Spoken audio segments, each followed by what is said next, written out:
नमस्कार दोस्तों, स्वागत है आप सभी का इग्नू पाठशाला में। आज के इस वीडियो लेक्चर में हम लोग देखेंगे MA sociology second year MSOE 004 urban sociology की कुछ मोस्ट इम्पोर्टेंट क्वेश्चंस। और इस सीरीज में हमारा आज का क्वेश्चन है urbanization and its effect on environment. ये क्वेश्चन हमारा पूछा गया है साल 2022 में, जून 2022, जून 2021, दिसंबर 2020 और उससे पहले भी कई सारे सालों में। तो देखते हैं what is urbanization and effects on environment. Urbanization refers to migration of rural population to urban areas, which is leading to expansion. Urbanization शहरीकरण मतलब लोगों का गांव की से शहरों की ओर जाना। और जब लोग एक जगह से दूसरी जगह माइग्रेट कर रहे हैं तो उससे क्या आ रहा है, हमारी सिटीज बढ़ती जा रही है, सिटीज में पॉपुलेशन बढ़ती जा रही है और ये बढ़ती हुई आबादी ने शहरों में उसकी कैरिंग कैपेसिटी को सरपास कर दिया है। मतलब जो उस एरिया की, शहर का जो एरिया है, उसकी जो वहन करने की क्षमता है, उस सीमा को लांघ गई है आबादी, जो कि हमारे लिए खतरनाक है, विच इज हार्मफुल टू अस।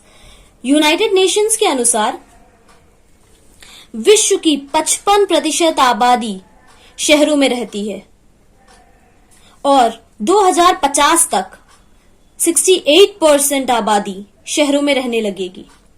और जो हमारा इंडिया का सेंसस है 2011 का, उसके अनुसार इंडिया की 32% पॉपुलेशन अर्बन एरियाज में रहती है और इस 32% से भी इंडिया की सिटीज जो हैं वो ओवर अर्बनाइजेशन का शिकार हो गई हैं। वो ओवर क्राउडिंग से ग्रस्त हैं और उनकी कैरिंग कैपेसिटी जो है वो सरपास हो चुकी है। तो वो जो है ना, वो हमारे लिए अच्छा इंडिकेशन नहीं है। अर्बन इन्वायरमेंट को हम लोग दो टाइप्स के इन्वायरमेंट में डिवाइड करते हैं। Urban environment is divided into two types, physical environment and social environment. Physical environment includes air quality, water quality, solid waste generation, noise level. और social environment में slums, crimes in cities, etc. अब हम physical environment को थोड़ा सा detail में discuss करते हैं। इसके अंतर्गत हमारा फर्स्ट है air quality. India's urban areas represent complex problem regarding physical environment. Quality of ambient air is deteriorating rapidly because of vehicular, thermal, industrial and domestic population. Bharat के जो शहर हैं उसमें वायु की गुणवत्ता बहुत ज्यादा खराब हो चुकी है और वो खराब होती जा रही है। उसके कारण है हमारी जो गाड़ियां, वाहन जो सड़कों पे चलते हैं, thermal pollution, industrial domestic pollution, इन सब वजह से हमारी जो एयर क्वालिटी है वो दिन पर दिन खराब होती जा रही है। एयर क्वालिटी के बाद देखते हैं अब हम लोग वाटर क्वालिटी। जो हमारी वाटर रिसोर्सेज हैं, सरफेस और अंडरग्राउंड दोनों ही जगह प्रेजेंट हमारी वाटर रिसोर्सेज दिन पर दिन कम होती जा रही हैं। और यही नहीं, वो कम होने के साथ साथ प्रदूषित भी होती जा रही हैं। Rapid urbanization and industrialization, huge quantities of wastewater enters rivers. Rapid urbanization और इंडस्ट्रियलाइजेशन की वजह से, शहरीकरण और औद्योगिकरण की वजह से जो भी वेस्ट वाटर निकलता है इंडस्ट्रीज से, हाउस होल्ड से, वो डायरेक्टली रिवर्स में एंटर करता है, जिससे रिवर्स हमारी पोल्यूटेड होती जा रही है। Most of Indian rivers fall short of centre pollution control board because of pollution by untreated sewage and domestic and industrial waste. जो हमारी नदियां हैं वो सेंट्रल पोल्यूशन कंट्रोल बोर्ड के जो भी नियम कानून बनाए हैं उनको फॉलो नहीं कर पा रही है, जो उसकी गाइडलाइंस है उसको नहीं फॉलो कर रही है। और उसकी सबसे बड़ी वजह है पोल्यूशन, जो हमारा रिवर्स में एंटर कर रहा है in the form of untreated sewage and domestic and industrial waste.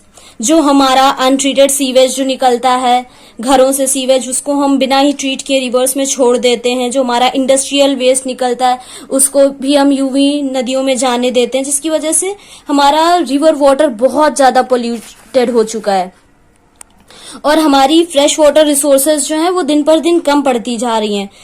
और जो पोल्यूशन है, वाटर पोल्यूशन, इसकी वजह से जो कंटेमिनेटेड वाटर हम लोग पी रहे हैं उसका हमारे हेल्थ पे बहुत ही गहरा इम्पैक्ट पड़ता जा रहा है। हमारी हेल्थ दिन पर दिन खराब होती जा रही है। जैसे अगर हम लोग इसका एग्जांपल लें तो कैडमियम पोल्यूटेड जो वाटर है ना, वो हमारा वेस्ट बंगाल में पाया जा रहा है, जिसकी वजह से हमारा बहुत सारी लाइफ्स खतरे में आ चुकी हैं। वो ग्राउंड वाटर तक पहुंच गया है। अब वाटर क्वालिटी के बाद फिजिकल एनवायरनमेंट में हमारा तीसरा है solid waste generation. Problem of municipal solid waste management has acquired alarming dimensions. जो सॉलिड वेस्ट है वो अब हमारे लिए खतरे की घंटी बन चुका है। और सॉलिड वेस्ट क्या होता है? It is a mix of paper, plastic, glass and organic matters. और उसमें भी सबसे ज्यादा जो चिंताजनक सिचुएशन बनी हुई है वो किसके लिए है? वो है नॉन डिग्रेडेबल प्लास्टिक्स के लिए। ऐसे solid waste, municipal solid waste जो कि डिग्रेड नहीं होते हैं समय के साथ और वो इन्वायरमेंट में जैसे के तैसे बने रहते हैं। और उसमें वो क्या करते हैं इन्वायरमेंट में, फिर ड्रेन्स को चोक कर देते हैं, नालियों को जाम कर देते हैं और वो जो आसपास सराउंडिंग में स्मूदर ग्रास ग्रो होती है, सॉफ्ट ग्रास, उसके उगने में वो बाधा बनती है फिर। और म्युनिसिपल सॉलिड वेस्ट का जो अनसाइंटिफिक डिस्पोजल है वो भी हमारे लिए एक चिंता बनता जा रहा है। Now next in this is noise level. Noise is a pollution got attention recently in India. इससे पहले नॉइज को पहले के समय में भारत में ज्यादा महत्व नहीं दी जाती थी, लेकिन अब ये एक जरूरी अहम पोल्यूशन बन चुका है इंडिया में, जिसको एयर पोल्यूशन, वाटर पोल्यूशन के जैसे ही महत्व दी जाने लगी है। और नॉइज पोल्यूशन हमारा किससे किससे होता है? व्हीकलर ट्रैफिक से होता है, इंडस्ट्रियल एक्टिविटीज से होता है, इलेक्ट्रिकल अप्लायंसेस से होता है, म्यूजिक सिस्टम से होता है और भी बहुत सारी कई चीजों से होता है। अब नॉइज पोल्यूशन के साथ हमारा फिजिकल एनवायरनमेंट खत्म हो रहा है। अब हम लोग देखेंगे अगला सोशल एनवायरनमेंट। सोशल एनवायरनमेंट में हमारे आते हम लोगों ने देखा था स्लम्स और क्राइम एक्टिविटीज क्या है, क्राइम स्टेटस क्या है। Slum in urban areas are the result of over urbanization. और ओवर अर्बनाइजेशन से क्या होता है? प्रॉब्लम ऑफ हाउसिंग इमर्ज होती है। जब प्रॉपर हाउसिंग फैसिलिटीज नहीं अवेलेबल होती है तो स्लम्स का डेवलपमेंट होता है। Slums are illegal colonies emerge as a result of encroachment. जो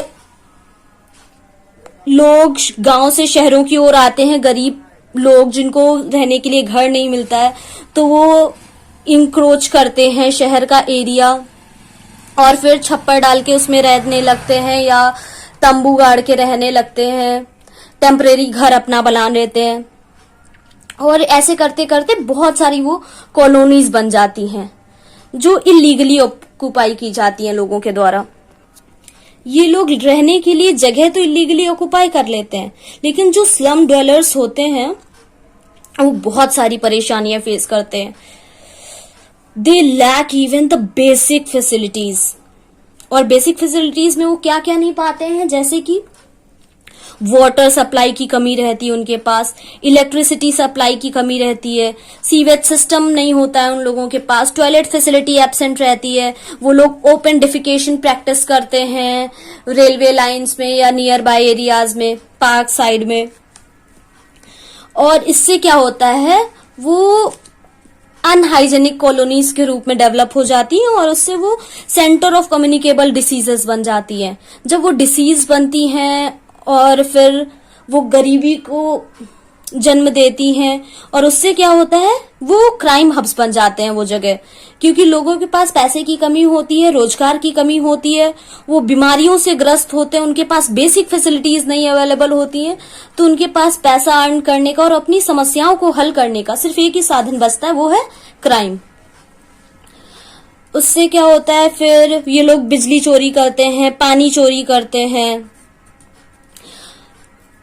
और this leads to congestion and problem of town planning. और ये जो इलीगली ऑक्युपाई कर लेते हैं जगह, जो शहर की जगह होती है, उससे फिर टाउन प्लानिंग में दिक्कत आती है और इन लोगों का रिहैबिलिटेशन एक चैलेंज बन जाता है सरकार के लिए कि इन लोगों को कहाँ ले जाएं, कहाँ रीसेटल करें, फिर से नए घर बनवाना और फिर से कॉलोनीज देना, ये सब बहुत ही चैलेंजिंग हो जाता है सरकार के लिए। और जो अर्बन एरियाज की प्रॉब्लम्स है एनवायरमेंट से रिगार्डिंग जो इमर्ज हो रही है, इसको सॉल्व करने के लिए सरकार कुछ सॉल्यूशंस भी लाती रही है और उस सॉल्यूशंस पे काम भी हो रहा है, जिससे वो स्लम्स कॉलोनीज कम हो जाए और जो शहरों का प्रदूषण है वो कम हो जाए। उसके लिए स्मार्ट विलेज का कॉन्सेप्ट आया। स्मार्ट विलेज क्या करेंगे? स्मार्ट विलेज इसलिए कि लोग रूरल एरियाज से माइग्रेट होकर अर्बन एरियाज की तरफ ना जाएं, to curtail migration. Smart villages के तहत क्या होगा? विलेजेस में हेल्थ फैसिलिटीज डेवलप की जाएंगी, education facilities, transportation facilities, communication facilities, employment opportunities भी डेवलप की जाएंगी विलेजेस में, जिससे लोगों को किसी भी तरह की कोई भी कमी ना हो और विलेजेस में develop at par with the urban areas. Smart cities का भी कॉन्सेप्ट आ रहा है, चल रहा है, जैसे smart cities expansion with modern facilities. Cities का एक्सपेंशन हो रहा है जिसमें लोग किसी भी चीज को लेकर डिप्राइव ना रहे, रिसोर्स का जो एग्जॉशन हो रहा है, एक्सप्लॉइटेशन हो रहा है, वो कम हो सके। तो स्मार्ट सिटीज का कॉन्सेप्ट आया। इसमें भी सिटीज को टेक्नोलॉजिकली जोड़ा जा रहा है, जो प्रेशर है इन्वायरमेंटल रिसोर्स पे उसको कम किया जा रहा है। सैटेलाइट सिटीज डेवलप की जा रही हैं। सैटेलाइट सिटीज किस लिए? कि जो मेन सेंटर है सिटीज का उस पे ज्यादा प्रेशर ना पड़े, इसलिए सैटेलाइट सिटीज डेवलप की जाती रही है। और सैटेलाइट सिटी का best example can be Noida, UP का नोएडा, जो दिल्ली के अराउंड डेवलप हुआ है एज ए सैटेलाइट सिटी के तौर पे, क्योंकि दिल्ली एक बहुत कंजेस्टेड सिटी के जैसे डेवलप हो चुका है। अब वहां पे उसका एक्सपेंशन पॉसिबल नहीं हो रहा है, तो उसके लिए उसके अगल बगल जो शहर हैं वो दिल्ली के सैटेलाइट सिटीज के तौर पे इमर्ज हो रहे हैं। तो ये था हमारा question, urbanization and its effect on environment. और नेक्स्ट क्वेश्चन में हम लोग बात करेंगे, let's see what is our next question, role of media in contemporary urban governance. Stay tuned with our IGNOU Pathshala और मिलते हैं अब हम लोग नेक्स्ट वीडियो में कंटेम्परेरी अर्बन गवर्नेंस के साथ। Thank you. Please do like, share and subscribe our channel. Thank you.